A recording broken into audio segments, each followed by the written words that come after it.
What do you think of this image?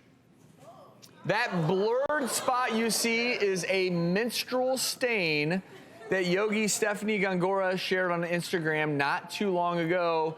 Part of it, she says, look, I am a woman, therefore I bleed. It's messy, it's painful, and it's beautiful, and yet you wouldn't know because I hide it.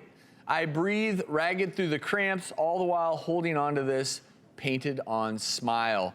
And the reason we want to talk about this is over 100 million young women around the globe miss school for lack of adequate menstrual supplies, fear of what might happen if the world witnesses what really is a natural bodily function.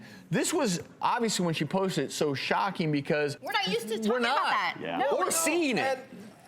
I mean, she made her point.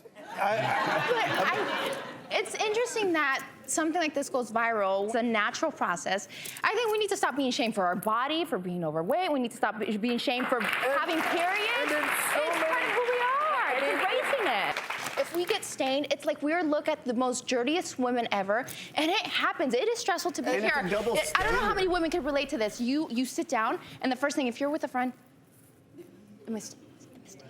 I'm gonna walk in front of you. I'm stained. You go through that. A lot of women go through that. It is stressful. Especially as a young girl. As a young girl, going to high school, having that problem and being stained and then pinpointed and made fun of because of that. It is horrible to have to go buy tampons and pads in front of and be in front of a whole bunch of people that are watching you buy it. There's nothing wrong with that. It is part of being a woman. And a tampon falls out of your backpack or a purse. I mean, it shouldn't be looked at. Oh my God! Oh my gosh! I think if men were the ones who bled once a month, we'd be walking around with blood stains all the time. You know, men, I feel like we're allowed to. You know, if a man has body odor, it's more okay. Women have to always smell great. They have to look perfect. It's such a double standard, you know. It's such a double standard. So good for this yoga instructor. Yeah, good for her for just letting her take her power back, be who she is, embrace something natural that happens to her. And I think one of her additional quotes was, she's referring to why she did this. So when a girl bleeds through her khaki shorts in third period, pun intended, they don't perpetuate the cycle of shame.